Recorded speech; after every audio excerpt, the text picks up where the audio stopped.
Lektion 1. Service mit einem Lächeln. Hey Anna, ich habe gehört, dass du kürzlich den Job gewechselt hast. Was ist der neue Auftritt?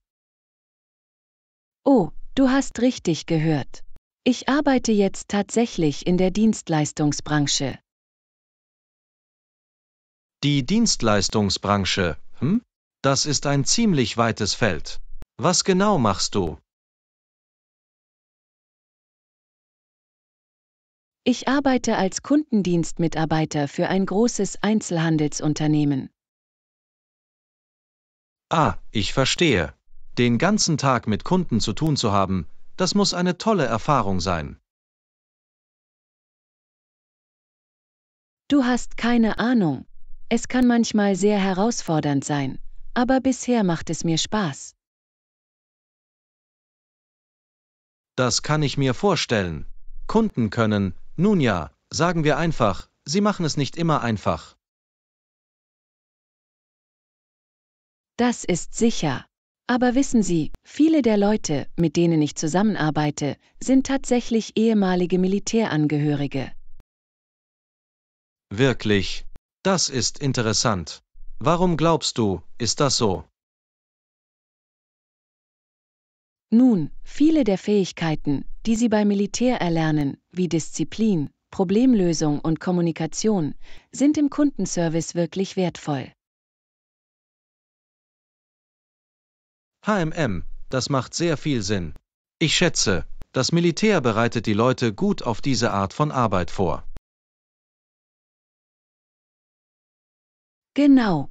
Und ich finde, dass viele meiner ehemaligen Militärkollegen eine wirklich gute Einstellung haben, wenn es darum geht, Kunden zu bedienen. Ja, diese Service mit einem Lächeln Mentalität ist in dieser Branche so wichtig. Absolut.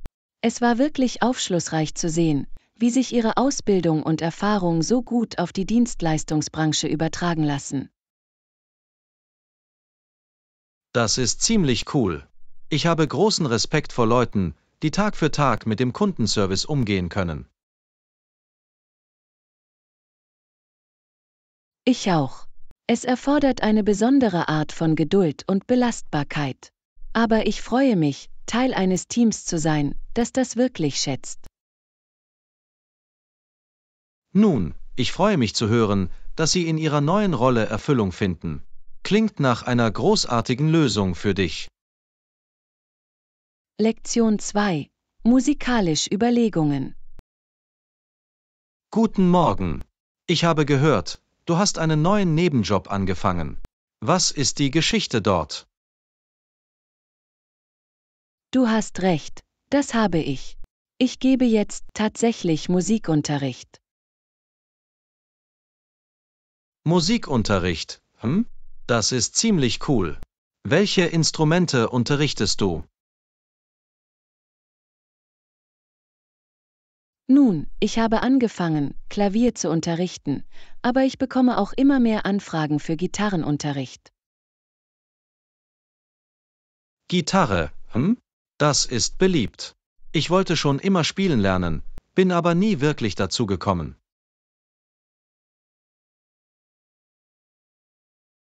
Sie sollten auf jeden Fall in Betracht ziehen, es auszuprobieren. Es ist ein wirklich lohnendes Instrument zum Erlernen. Ja. Was ist der Reiz für dich? Ich meine, was hat dich dazu bewogen, Musikunterricht zu nehmen? Nun, ich habe Musik schon immer geliebt, und ich finde viel Erfüllung darin, anderen zu helfen, ihre musikalischen Talente zu entdecken und zu fördern. Das macht Sinn. Und ich kann mir vorstellen, dass es eine nette Abwechslung zu Ihrem Tagesjob ist, oder? Definitiv. Es ist ein großartiges kreatives Medium, und ich genieße die persönliche Interaktion mit meinen Schülern sehr. Das ist großartig. Wie läuft die Studentenbelastung bisher? Bist du beschäftigt? Ehrlich gesagt nicht so sehr, wie ich es gerne hätte. Ich habe noch nicht viele Studenten, aber ich hoffe, dass ich das Geschäft im Laufe der Zeit ausbauen kann. Ich verstehe. Ich bin sicher, das wird sich herumsprechen und mehr Leute werden anfangen, dich aufzusuchen. Musikunterricht ist ein so wertvoller Service. Das ist wahr.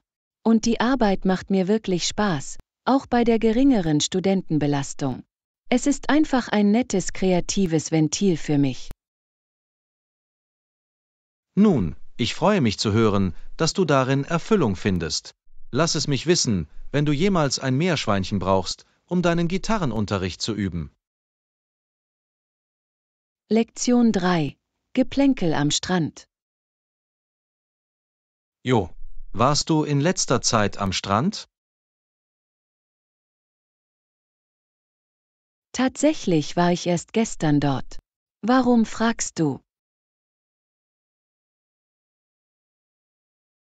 Ich dachte daran, dieses Wochenende dorthin zu fahren. Ich dachte, es wäre ein guter Zeitpunkt, um eine Sandburg zu bauen. Oh, eine Sandburg, hm? Vorsicht, du weißt, wie unbeständig das Meer sein kann. Ja, das stimmt. Eine große Welle und es heißt Tschüss Castle. Aber das ist der halbe Spaß, nicht wahr? Ich schätze schon. Es ist befriedigend, etwas so Temporäres zu schaffen.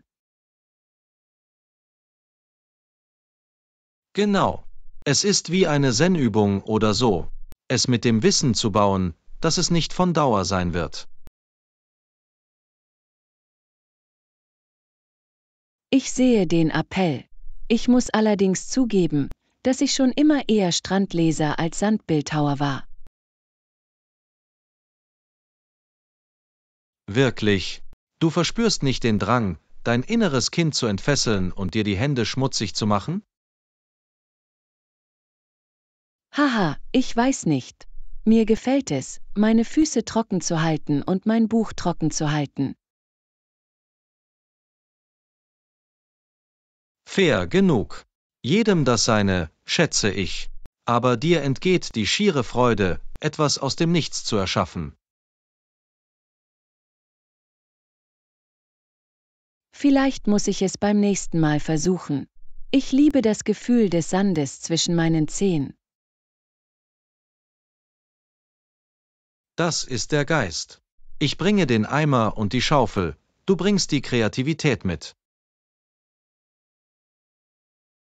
Klingt nach einem Plan. Seien Sie nur nicht überrascht, wenn mein Schloss Ihren architektonischen Meisterwerken nicht ganz gerecht wird. Hey, es ist der Prozess, der zählt, nicht das Endprodukt. Obwohl ich dir vielleicht ein paar Hinweise geben muss. Lektion 4. Schnäppchenjagd. Jo, hast du in letzter Zeit etwas eingekauft? In der Tat habe ich das getan. Ich war auf der Suche nach neuen Klamotten, die das Budget nicht sprengen. Oh ja. Hast du etwas Gutes gefunden? Nun, ich bin neulich auf diesen wirklich schönen Gebrauchtwarenladen gestoßen. Sie hatten einige tolle Sachen zu super günstigen Preisen. Sparsam, hm? Ich weiß nicht, das ist nicht wirklich mein Stil. Ich bin eher der Typ aus dem Einkaufszentrum. Ich weiß. Aber glaub mir, du kannst echte Juwelen finden, wenn du bereit bist, ein wenig zu graben. Ich weiß nicht. Ich mache mir nur Sorgen, dass ich am Ende wie ein totaler Verrückter aussehe, weißt du? Sei nicht so selbstbewusst. Du wärst überrascht, was du finden kannst. Außerdem ist es viel besser für die Umwelt. Ich schätze, das stimmt. Und ich wollte meine Garderobe ein bisschen auf den neuesten Stand bringen. Vielleicht probiere ich es aus. Das ist der Geist. Ich kann sogar mit dir gehen, wenn du willst. Ich helfe dir beim Navigieren in den Regalen. Haha, in Ordnung, abgemacht. Allerdings behalte ich mir das Recht vor, gegen alles da draußen ein Veto einzulegen. Fair genug. Ich werde die verrückten Sachen auf ein Minimum beschränken, versprochen. Ich weiß es zu schätzen. Also, wann wolltest du unser kleines Sparsamkeitsabenteuer machen? Wie wäre es mit diesem Wochenende? Ich habe Samstagnachmittag frei, wenn das für dich funktioniert. Klingt gut für mich. Solange wir nicht den ganzen Tag damit verbringen, in alten Klamotten zu stöbern. Keine Sorge, ich sorge dafür, dass wir Zeit für eine kleine Mittagspause haben. Du kannst nicht auf nüchternen Magen einkaufen, oder? Das hast du richtig verstanden. In Ordnung, dann ist es ein Deal. Bist du bereit, mir bei der Suche nach meinem nächsten Signature-Look zu helfen? Lektion 5. Neue Freunde finden. Jo, kann ich deinen Rat zu etwas einholen? Klar, was ist los? Nun, ich fühle mich in letzter Zeit etwas isoliert, weißt du? Ich glaube, ich muss da raus und ein paar neue Leute kennenlernen. Ich verstehe dieses Gefühl vollkommen. Es kann manchmal schwierig sein, sich da draußen aufzuhalten. Genau. Irgendwelche Vorschläge, wie ich das machen kann? Ich bin irgendwie ratlos.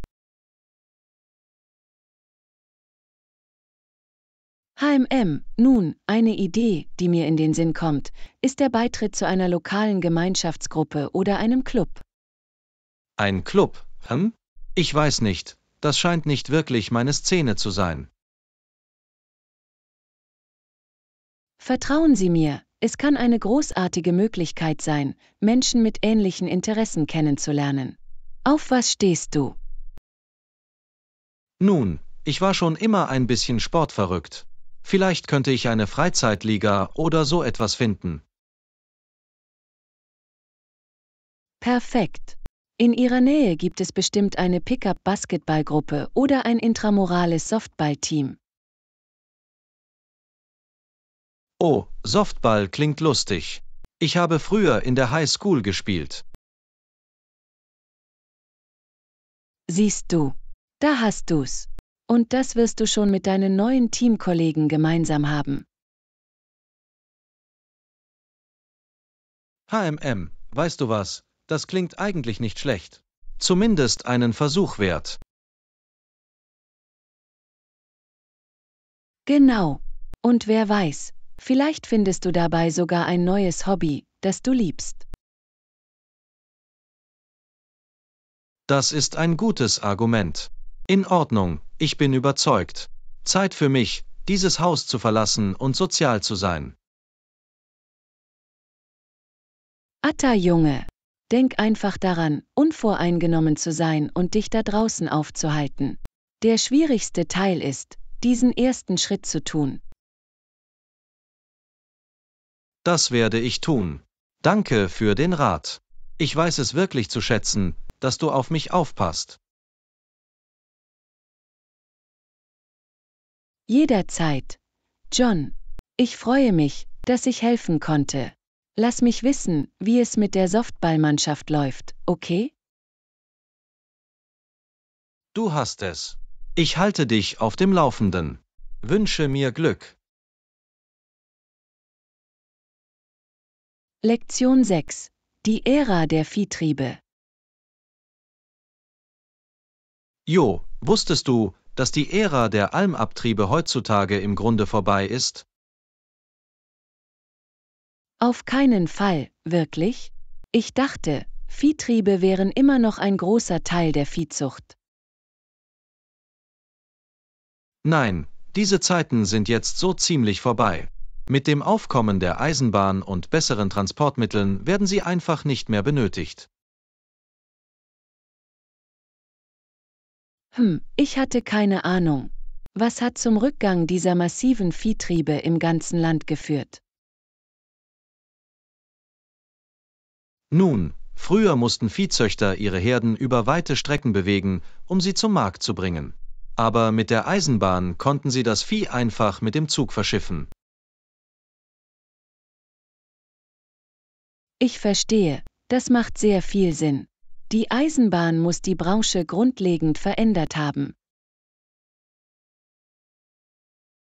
Absolut. Als die Eisenbahnlinien begannen, alle großen Viehstädte miteinander zu verbinden, verschwand die Notwendigkeit dieser klassischen Viehtriebe einfach.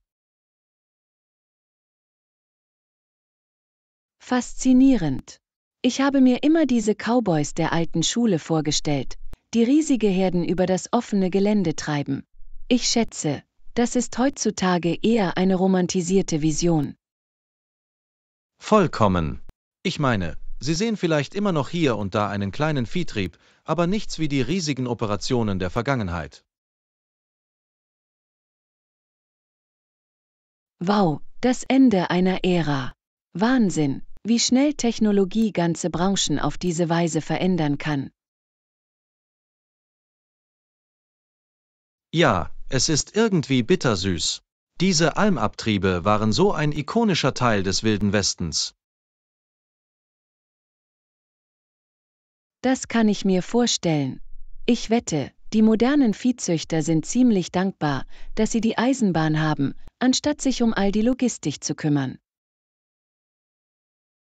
Oh, ganz sicher. Ich meine, können Sie sich vorstellen, heutzutage Tausende von Rindern über Hunderte von Kilometern zu hüten? Klingt nach einem logistischen Albtraum. Kein Scherz. Die Eisenbahn muss das Ranchgeschäft völlig verändert haben. Absolut. Es ist erstaunlich, wie schnell sich die Dinge ändern können, weißt du? In einer Minute gibt es diese riesigen Viehtriebe und in der nächsten sind sie praktisch überholt. Die Macht des Fortschritts, glaube ich. Es ist faszinierend zu sehen, wie sich Branchen im Laufe der Zeit entwickeln. Vollkommen. Es zeigt nur, wie wichtig es ist, sich an neue Technologien anzupassen und sie anzunehmen, auch wenn das bedeutet, alte Traditionen loszulassen. Gut gesagt. John, gut, dass ich heute etwas Neues über die Geschichte der Viehwirtschaft gelernt habe. Ich auch. Es ist immer cool, in diese kleinen Teile der Geschichte einzutauchen, weißt du? Auf jeden Fall. Danke, dass du dein Wissen geteilt hast, John. Ich weiß es zu schätzen, dass du meinen Horizont erweitert hast. Jederzeit. Ich freue mich immer, mich über solche Dinge zu informieren. Lektion 7. Der Duft des Erfolgs. Jo, weißt du, was ich liebe? Frisch riechende Produkte. Oh, wirklich. Was ist es an frischen Düften, das du so sehr magst? Ich weiß nicht, sie haben einfach etwas so Belebendes an sich. Sie scheinen einfach meine Stimmung zu heben, weißt du? Ich stimme zu. Frische Düfte können wirklich erhebend sein. Haben Sie einen Lieblingsduft?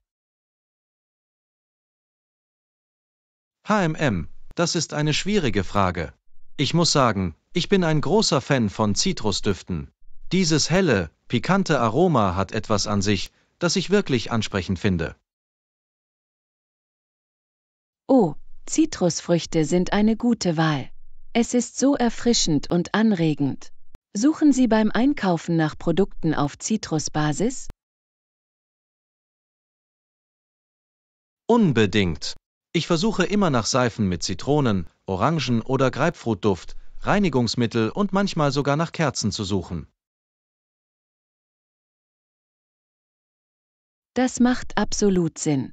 Mir geht es genauso. Ich fühle mich immer zu diesen knackigen, sauberen Zitrusnoten hingezogen. Richtig. Sie haben einfach etwas so Lebendiges und Erbauliches an sich. Meiner Meinung nach viel besser als diese schweren, betörenden Blumendüfte. Stimme voll und ganz zu. Blumig kann nett sein, aber es kann auch ein bisschen überwältigend sein. Zitrusfrüchte sind einfach so hell und belebend. Genau. Und weißt du, was ich sonst noch liebe? Minzige Düfte. Dieses kühle Kräuteraroma hat etwas so Erfrischendes an sich.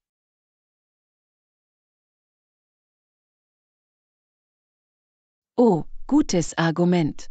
Mint ist ein weiterer meiner Favoriten. Es ist so erwachend und anregend. Auf jeden Fall. Ich tendiere sehr zu Produkten auf Minzbasis, besonders im Sommer.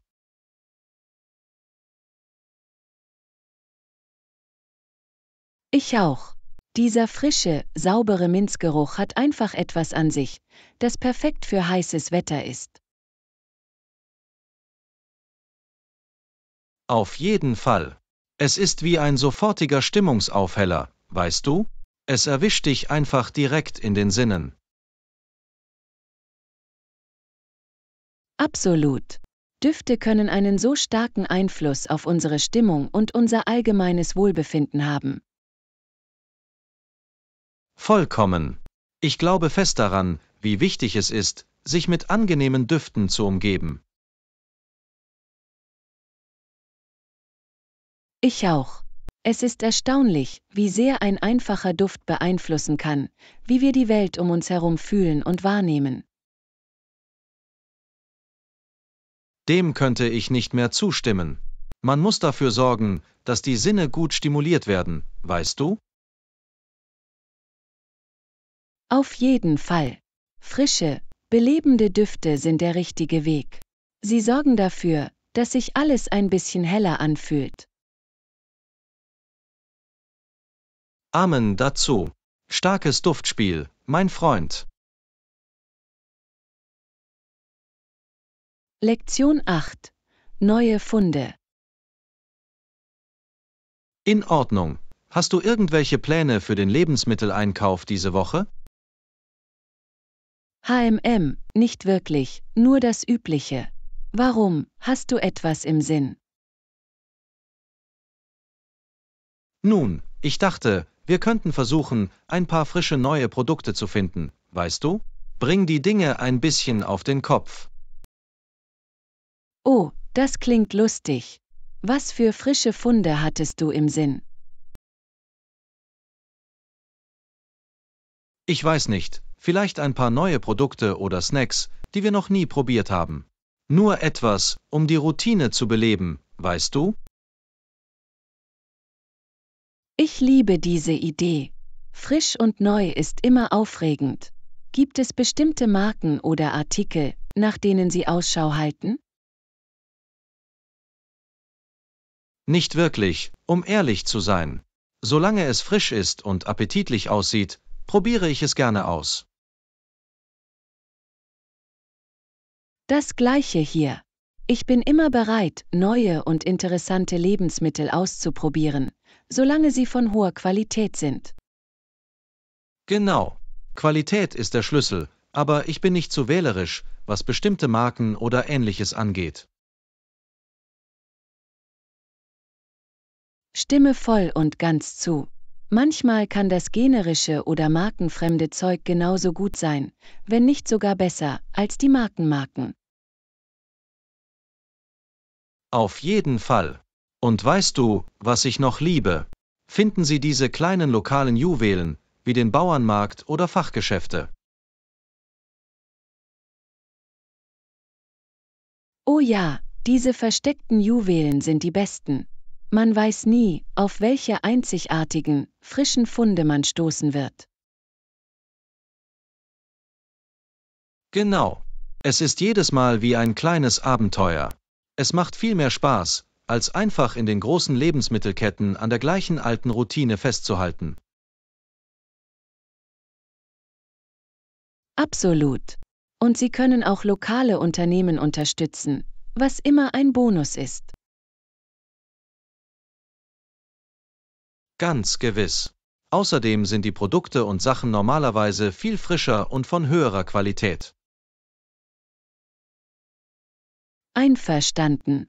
Ich fühle mich immer gut, wenn ich vor Ort einkaufe und diese superfrischen, saisonalen Lebensmittel kaufe. Auf jeden Fall. In Ordnung. Wir sind also auf derselben Seite, neu, frisch und lokal. Lass uns das machen. Du hast es. Ich bin gespannt, welche lustigen, frischen Funde wir diese Woche entdecken können. Hier auch. Das wird großartig. Ich kann es kaum erwarten, ein paar neue Sachen auszuprobieren. Lektion 9. Großzügigkeit in Kriegszeiten. Hey Anna, hast du von dem Kriegsfonds gehört, der eingerichtet wurde, um den Soldaten zu helfen? Ja, habe ich. Es ist beeindruckend zu sehen, wie sich die britische Öffentlichkeit zusammenfindet, um unsere Truppen zu unterstützen. Auf jeden Fall. Die Kraft dieser Art von Gemeinschaftsarbeit ist einfach unglaublich. Absolut. Ich kann mir nicht einmal vorstellen, wie sehr es für die Moral der Soldaten sein muss, zu wissen, dass sie diese öffentliche Unterstützung haben. Auf jeden Fall. Und die Spenden, die eingeflossen sind, sind umwerfend. Es zeigt nur, wie sehr sich die Menschen darum kümmern. Exakt. Selbst kleine Einzelbeiträge können sich summieren und einen großen Unterschied machen, wenn alle mitmachen. Vollkommen. Jedes bisschen hilft, und ich bin mir sicher, dass es echte Auswirkungen für die Soldaten und ihre Familien haben wird. Absolut. Es ist einfach so herzerwärmend zu sehen, wie Menschen in Zeiten der Not wie diesen zusammenkommen. Ganz gewiss. Und ich finde es auch toll, wie es die Community näher bringt und jeder tut, was er kann.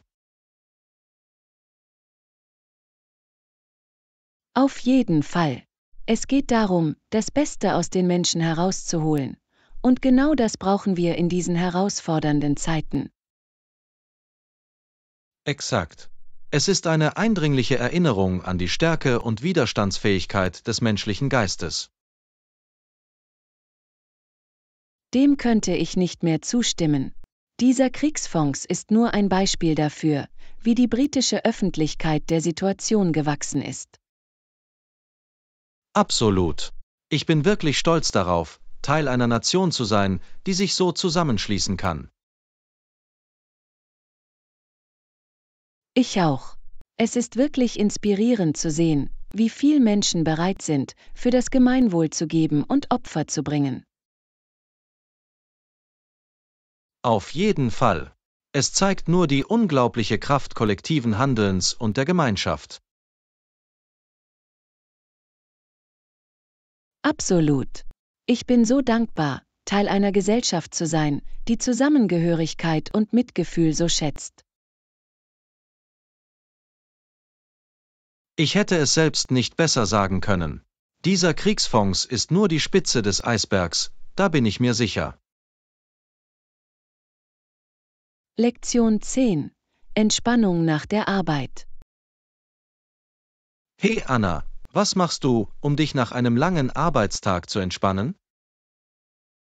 Oh, ich finde, dass eine Kombination aus Cardio und Krafttraining mir wirklich hilft, mich zu entspannen. Interessant. Welche Art von Übungen machst du normalerweise? Nun, normalerweise beginne ich mit einem flotten 30-minütigen Spaziergang oder Joggen, um meine Herzfrequenz zu erhöhen. Das klingt nach einer großartigen Möglichkeit, Stress abzubauen. Was ist mit Krafttraining? Ich mache wirklich gerne leichte Hantelübungen, Dinge wie Bizeps-Curls und Schulterpressen. Toll, das klingt nach einer abgerundeten Routine. Finden Sie, dass es Ihnen hilft, sich zu entspannen? Definitiv. Die körperliche Aktivität setzt Endorphine frei und hilft mir, den Kopf frei zu bekommen. Das ist großartig. Ich wollte schon lange anfangen, nach der Arbeit mehr Sport zu treiben. Ich kann es nur empfehlen. Selbst eine einfache Routine kann einen großen Unterschied machen. Gut zu wissen. Gibt es noch andere Tipps, die Sie für den Ausklang am Abend empfehlen würden? Nun, ich versuche auch, vor dem Schlafengehen etwas leichtes Dehnen und tiefes Atmen zu üben. Ah ja, die Bedeutung von Flexibilität und Achtsamkeit. Das ist eine großartige Idee. Exakt. Es geht darum herauszufinden, was für Sie am besten zum Dekomprimieren geeignet ist. Ganz gewiss. Ich glaube, ich werde deine Routine ausprobieren. Danke für den Rat. Natürlich. Ich freue mich, dass ich einige hilfreiche Vorschläge machen konnte. Lass mich wissen, wie es läuft. Das werde ich tun. Ich weiß es zu schätzen, dass Sie sich die Zeit genommen haben, mit mir darüber zu sprechen. Jederzeit. Ich freue mich immer, über gesunde Gewohnheiten und Selbstpflege zu sprechen. Fantastisch. Wir sehen uns später. Lektion 11. Durchdachte Perspektiven. Morgen. Neulich bin ich auf ein interessantes Interview mit einem berühmten Schauspieler gestoßen. Oh wirklich? Was hat er gesagt, das deine Aufmerksamkeit erregt hat? Nun, der Interviewer fragte ihn, warum so viele seiner Hauptdarstellerinnen körperlich unattraktiv seien. Das ist eine ungewöhnliche Frage. Was war die Reaktion des Schauspielers? Er sagte im Grunde, dass diejenigen, die wie Pferde aussehen, oft die talentiertesten Schauspielerinnen sind. Das ist eine ziemlich mutige und kontroverse Aussage. Was hältst du davon? Ich weiß, oder? Meiner Meinung nach kam es mir ziemlich unsensibel vor, das zu sagen.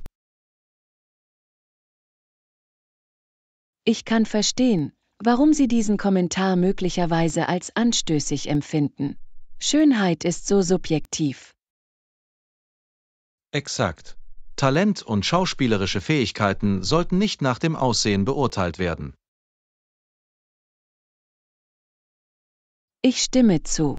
Es ist enttäuschend, diese oberflächliche Mentalität von einem renommierten Schauspieler zu hören. Absolut. Ich denke, es spricht einige tiefere Probleme in der Filmindustrie an. Ganz gewiss. Frauen zu objektivieren und Blicke über Fähigkeiten zu stellen, ist so problematisch. Auf jeden Fall. Ich wünschte, mehr Schauspieler und Regisseure würden diese veralteten Einstellungen in Frage stellen. Ich auch. Kunst sollte Vielfalt feiern und sich auf das Handwerk konzentrieren, nicht auf oberflächliche Eigenschaften. Dem könnte ich nicht mehr zustimmen. Es ist eine Schande, dass solche veralteten Denkweisen immer noch bestehen. Absolut. Aber ich freue mich, dass wir zu diesen Themen durchdachte Diskussionen führen können. Ja, es ist wichtig, weiterhin solche Gespräche zu führen. Auf jeden Fall. Danke, dass Sie das angesprochen haben. Es ist ein wichtiges Thema, über das man nachdenken sollte. Jederzeit. Ich weiß es zu schätzen, dass Sie sich so sorgfältig mit mir darüber unterhalten haben. Lektion 12. In Verbindung bleiben. Hey Anna, hast du die Nachrichten über diese neue Social-Media-Plattform gesehen, die die Welt im Sturm erobert hat? Nein, habe ich nicht. Was hast du davon gehört? Sollten wir uns das ansehen? Auf jeden Fall klingt es wirklich cool. Offenbar geht es darum, auf sinnvollere Weise mit Menschen in Kontakt zu treten. Oh, das klingt faszinierend. Ich suche immer nach neuen Wegen, um engagiert und auf dem Laufenden zu bleiben. Das Gleiche hier. Ich denke, es ist wichtig, am Puls der Zeit zu bleiben, weißt du? Absolut. Wir möchten auf keinen Fall die neuesten Trends und Innovationen verpassen. Exakt. Auf dieser Plattform scheint es darum zu gehen, echte Verbindungen und Gespräche zu fördern. HMM, das ist ein interessanter Blickwinkel. So viele Social-Media-Apps konzentrieren sich heutzutage auf oberflächliche Interaktionen. Vollkommen. Aber dieser scheint einen anderen Ansatz zu verfolgen, was wirklich erfrischend ist. Ich muss mir das genauer ansehen. Hast du einen Einblick, wie es funktioniert oder was es auszeichnet? Nach allem, was ich gelesen habe, hat es einige einzigartige Funktionen, die zu einem gründlicheren Austausch anregen. Nett, genau das interessiert mich. Ich werde dafür sorgen, dass ich darüber auf dem Laufenden bleibe. Ja, schau es dir auf jeden Fall an. Ich habe das Gefühl, dass es den Bereich der sozialen Medien grundlegend verändern könnte. Nun, du hast sicherlich meine Neugier geweckt. Ich freue mich darauf, mehr über diese neue Plattform zu erfahren. Das Gleiche hier. Es fühlt sich an wie etwas, das Menschen wirklich auf positive Weise zusammenbringen könnte. Ich stimme zu, das ist genau die Art von positiver Veränderung, die wir in der Social-Media-Landschaft brauchen. Absolut. Ich freue mich darauf zu sehen, wie sich alles entwickelt. Sollen wir es zusammen erkunden? Lektion 13: Laptop-Dilemma. Morgen. Hast du in letzter Zeit nach einem neuen Laptop gesucht? Weißt du, das habe ich. Eigentlich bin ich auf der Suche nach einem. Haben Sie irgendwelche Empfehlungen? In der Tat tue ich das. Ich habe kürzlich meinen Laptop aufgerüstet und bin sehr zufrieden mit meinem Kauf. Oh, perfekt. Ich könnte auf jeden Fall einen Rat gebrauchen. Was für einen Laptop hast du am Ende bekommen? Ich habe mich für ein schlankes und leistungsstarkes Modell einer der Top-Marken entschieden. Es hat meine Arbeit grundlegend verändert. Toll, genau das brauche ich. Ich habe mich in all den Optionen, die es gibt, ein bisschen verloren gefühlt. Ich höre dich. Heutzutage gibt es so viele verschiedene Funktionen und Spezifikationen, die berücksichtigt werden müssen. Auf jeden Fall. Ich brauche etwas, das mein Arbeitspensum bewältigen kann, aber ich will nicht das Budget sprengen, weißt du? Absolut. Deshalb habe ich viel recherchiert, um das richtige Gleichgewicht zwischen Leistung und Wert zu finden. Das ist wirklich hilfreich. Ich glaube, ich brauche etwas Ähnliches. Gibt es eine bestimmte Marke oder ein bestimmtes Modell, das Sie empfehlen würden? Nun, das, was ich bekommen habe, ist ein Spitzenmodell eines führenden Herstellers. Es war ein echtes Arbeitstier. Oh, das klingt vielversprechend. Das muss ich überprüfen. Macht es Ihnen etwas aus, die spezifischen Details mitzuteilen? Ganz und gar nicht. Lassen Sie mich Ihnen einen Überblick über die wichtigsten Funktionen und Spezifikationen geben. Ich denke, Es wird dir wirklich gefallen. Toll, ich bin ganz Ohr. Das ist genau die Art von Information, die ich benötige, um eine fundierte Entscheidung zu treffen. Toll, ich helfe gerne. Ich werde sicherstellen, dass alles behandelt wird, was Sie wissen müssen. Lektion 14. Abenteuer im Freien. Hey, hast du von dem neuen Wanderweg gehört, der gerade eröffnet wurde? Nein, habe ich nicht. Ich liebe es, draußen zu sein, also klingt das genau das Richtige für mich. Es sollte ein echtes Juwel sein. Es soll eine etwa 5 Meilen lange Schleife sein, mit einigen herrlichen Ausblicken. Oh, das ist perfekt. Ich wollte schon lange raus und mehr von den lokalen Wanderwegen erkunden. Dann ist das vielleicht genau das Abenteuer, das wir brauchen. Der Weg soll gut markiert und für alle Könnerstufen geeignet sein. Hervorragend, das sind großartige Neuigkeiten. Ich bin immer auf der Suche nach neuen Wandergebieten, die anfängerfreundlich sind. Exakt. Und das Beste daran ist, dass es nur eine kurze Autofahrt von der Stadt entfernt ist und daher super zugänglich ist. Das ist so praktisch. Das würde ich mir gerne ansehen. Wann hast du darüber nachgedacht, den Trail in Angriff zu nehmen? Nun, das Wetter war in letzter Zeit fantastisch, also hatte ich gehofft, wir könnten dieses Wochenende gehen, wenn du Zeit hast. Weißt du, ich denke, das könnte funktionieren.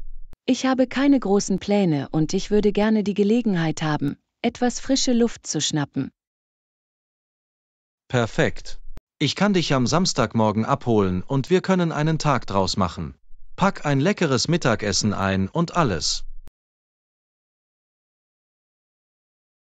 Klingt nach einem Plan. Ich werde sicherstellen, dass ich meine Wanderschuhe anziehe und viel Wasser mitbringe.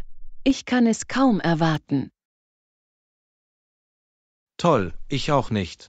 Das wird so viel Spaß machen. Ich schicke dir alle Details, wenn wir näher kommen.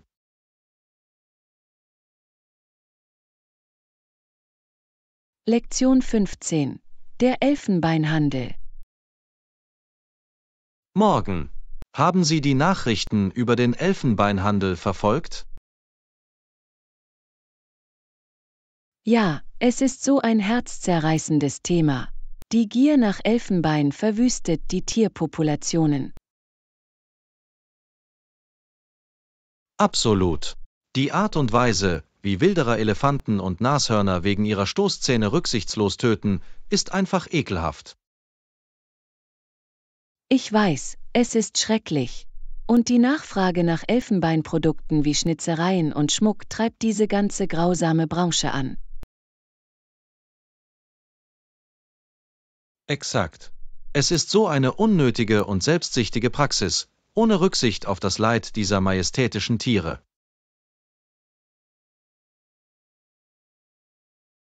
Stimme voll und ganz zu. Es ist verheerend zu sehen, wie diese großartigen Kreaturen nur wegen ihres Elfenbeins abgeschlachtet werden. Das Schlimmste ist, dass viele Menschen die wahren Kosten des Elfenbeinhandels immer noch nicht erkennen.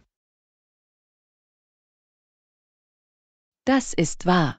Wir müssen das Bewusstsein für die verheerenden Auswirkungen auf gefährdete Arten schärfen.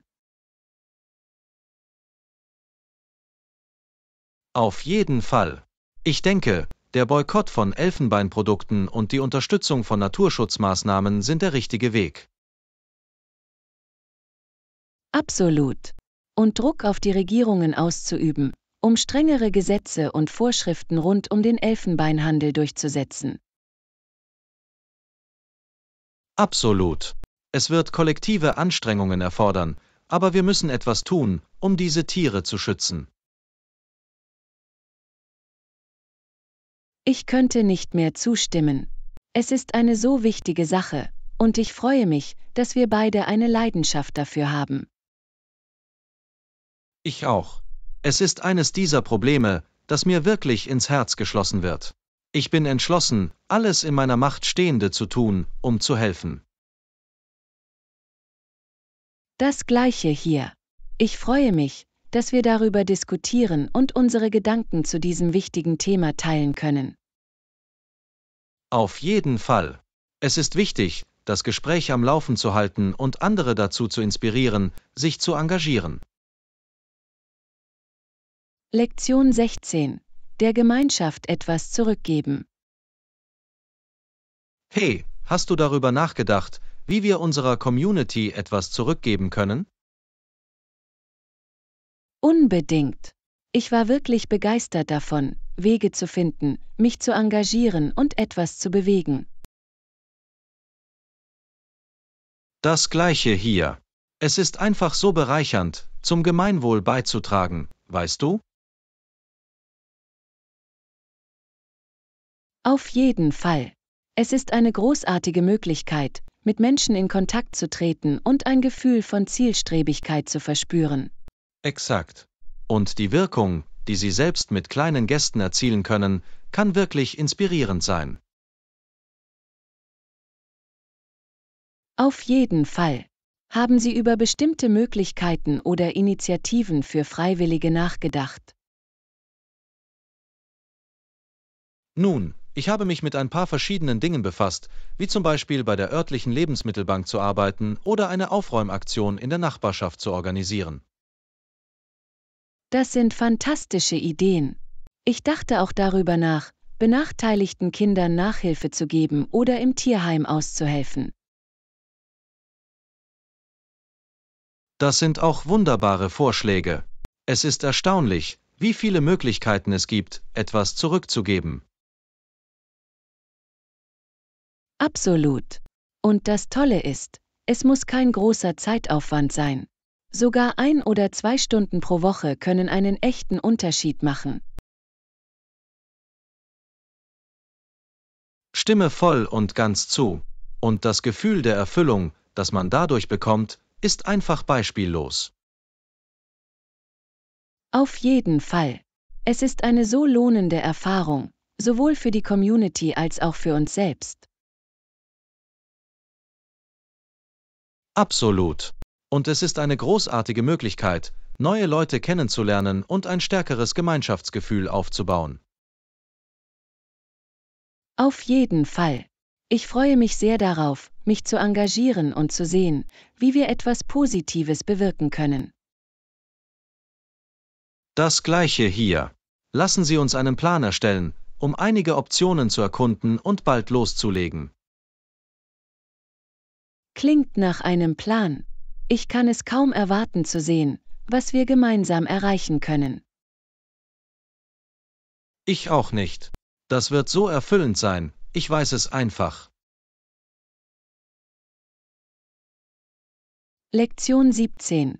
Neue Orte erkunden. Hey, warst du schon einmal in dem neuen Café, das gerade in der Innenstadt eröffnet wurde? Nein, habe ich nicht. Nein, ich wollte es mir ansehen, aber ich hatte noch keine Gelegenheit dazu. Nun, du wirst einen echten Leckerbissen erleben. Ich war neulich dort und das Ambiente ist unglaublich. Oh, wirklich? Wie ist die Stimmung? Ich bin immer auf der Suche nach gemütlichen neuen Orten. Es hat dieses wirklich schicke, moderne Flair, aber mit einem Hauch von Charme der alten Welt. Die Einrichtung ist einfach wunderschön. Das klingt genau nach meinem Geschmack. Ich muss es mir zur Aufgabe machen, dieses Wochenende dorthin zu gehen. Definitiv. Und die Speisekarte ist fantastisch. Sie haben alle möglichen einzigartigen und köstlichen Angebote. Oh, das ist aufregend. Ich probiere gerne neue und interessante Gerichte aus. Was hast du am Ende bekommen? Ich hatte ihren typischen Latte, und er war ehrlich gesagt einer der besten, die ich je gegessen habe. Der Barista wusste wirklich, was sie taten. Oh, ein guter Latte ist ein Muss für mich. Ich muss daran denken, das zu bestellen. Absolut. Und sie haben diese wirklich gemütliche Sitzecke mit diesen großen Plüschsesseln. Das klingt perfekt, um es sich mit einem guten Buch und einem warmen Getränk gemütlich zu machen. Ich kann es kaum erwarten, es mir anzusehen. Ja, es ist der ideale Ort für einen entspannten Nachmittag. Ich denke, du wirst es wirklich lieben. Ich bin mir sicher, dass ich das tun werde. Danke für die Empfehlung, John. Ich füge es auf jeden Fall zu meiner Liste hinzu. Jederzeit. Lass mich wissen, was du davon hältst, sobald du die Gelegenheit hattest, es dir anzusehen. Das werde ich tun. Ich freue mich darauf, diese gemütliche, charmante Atmosphäre selbst zu erleben. Fantastisch. Viel Spaß. Ich habe das Gefühl, dass du dort Stammgast werden wirst. Lektion 18. Wochenendpläne. Hey, was hast du an diesem Wochenende vor? Ich bin mir noch nicht sicher, um ehrlich zu sein. Ich versuche immer noch, meine Pläne herauszufinden. Nun, wenn du offen für Vorschläge bist, habe ich vielleicht ein paar Ideen für dich. Oh, ich bin ganz Ohr. Was hattest du im Sinn? Nun, da ist diese neue Kunstausstellung in der Innenstadt, die wirklich cool sein soll. Oh, davon habe ich gehört. Ich habe tatsächlich darüber nachgedacht, mir das anzusehen. Perfekt. Wir könnten einen Tag daraus machen, in diesem trendigen neuen Café zum Mittagessen und dann zur Ausstellung gehen. Das klingt nach einem schönen Plan. Ich bin immer bereit, neue Kunst zu entdecken. Und danach könnten wir vielleicht einen Film schauen oder einfach nur durch die Stadt schlendern. Das klingt genau nach meinem Geschmack. Ich liebe eine gute Balance zwischen Kultur und Freizeit. Das gleiche hier. Und es wäre auch schön, etwas Zeit miteinander zu verbringen. Definitiv. Es ist eine Weile her, seit wir eine richtige Hanggut-Sitzung hatten. Exakt. Wir müssen uns mehr Mühe geben, um aufzuholen, weißt du? Absolut. Dieses Wochenende klingt nach der perfekten Gelegenheit. Großartig. Sollen wir dann planen, uns am Samstagnachmittag zu treffen? Klingt perfekt. Schicken Sie mir einfach die Details und ich werde da sein. Das werde ich tun. Ich freue mich darauf. Es wird ein unterhaltsamer Tag. Ich auch. Ich kann es kaum erwarten zu sehen, welche Abenteuer wir erleben werden. Das gleiche hier. Das wird ein Knaller, ich weiß es einfach. Lektion 19. Auswirkungen auf soziale Medien. Guten Morgen, haben Sie bemerkt, wie sehr soziale Medien unser Leben beeinflusst haben? Absolut. Eine Welt ohne sie ist heutzutage kaum vorstellbar. Richtig. Es ist zu einem festen Bestandteil unseres Tagesablaufs geworden. Auf jeden Fall. Ich meine, ich überprüfe ständig meine Feeds, aktualisiere meinen Status und scrolle durch endlose Beiträge. Das gleiche hier. Es ist, als wären wir immer verbunden, auch wenn wir nicht wirklich anwesend sind.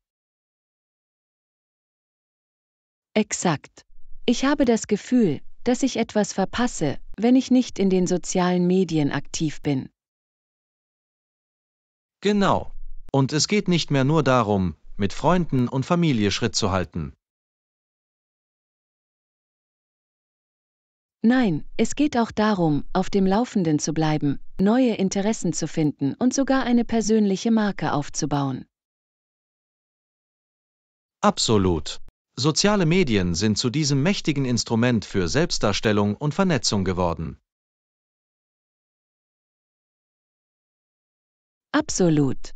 Aber hast du nie das Gefühl, dass es manchmal etwas überwältigend sein kann? Oh, auf jeden Fall. Der ständige Informationsfluss und der Druck, unsere Online-Personas zu kuratieren, können anstrengend sein. Vollkommen. Und es geht nicht nur um uns, es scheint sich auf alle auszuwirken, auch auf unsere Beziehungen und unsere psychische Gesundheit. Ja, ich habe über Studien gelesen, die die negativen Auswirkungen sozialer Medien auf Dinge wie Angst und Depression belegen. Exakt. Es ist, als würden wir uns ständig mit diesen idealisierten Versionen anderer vergleichen. Absolut. Es ist wichtig, ein gesundes Gleichgewicht zu finden und nicht zuzulassen, dass soziale Medien unser Leben zerstören. Auf jeden Fall. Ich versuche Grenzen zu setzen und achtsamer darauf zu achten, wie ich sie verwende. Das ist ein großartiger Ansatz. Es geht darum, den optimalen Punkt zwischen dem Genießen der Vorteile und dem Vermeiden der Fallstricke zu finden. Exakt.